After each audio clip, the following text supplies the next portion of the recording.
Lord, எப்படி இருக்கீங்க? சந்தோஷமா இருப்பீங்க நான் விசுவாசிக்கிறேன்.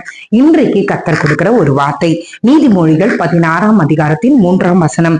உன் செய்கைகளை கர்த்தருக்கு ஒப்புவி, அப்பொழுது உன் யோசனைகள் உறுதிப்படும். நம்ம நிறைய காரியங்களை யோசிக்கிறோம், ஆனா அது நடக்கிறதே இல்லை. நிறைய காரியங்களை உட்கார்ந்து பல மணி நேரம் யோசித்து யோசித்து இருக்கிற அந்த குட்டி மூளையும் எந்த அளவு கசக்க முடியுமோ அந்த அளவு கசக்கி காரியங்களை செய்யணும்னு நம்ம நினைக்கிறோம். ஆனா அந்த காரியங்கள் எடுபட மாட்டேங்குது, அந்த காரியங்கள் நடக்க மாட்டேங்குது.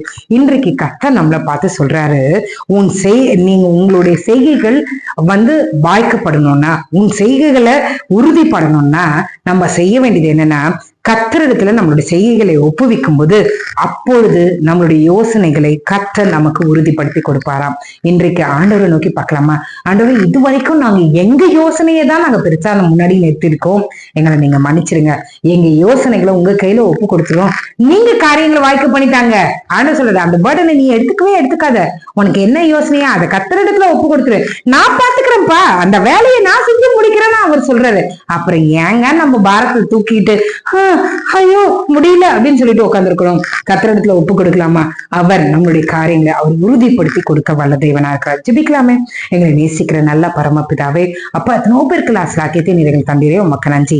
இந்த இரவுல நீர் கொடுக்கறது ஆண்டவரே ஒரு புத்திமதிக்காய் நன்றி அப்பா. எங்களுடைய செய்கைகளையும் யோசனைகளையும் நாங்க தான் முன்னின்று செயல்படுத்தி இருந்தோம் ஆண்டவரே, அதனாலதான் ஃபெயிலியர்ஸ் ஆண்டவரே.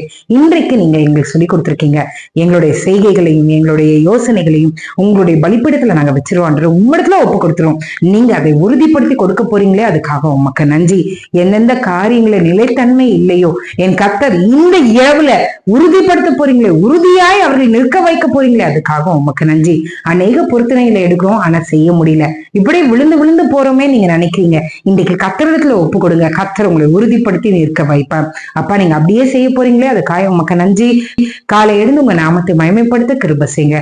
இயேசுவின் மூலம் கேளும் நல்ல பரமபிதாவே. ஆமென், ஆமென், ஆமென். God bless you.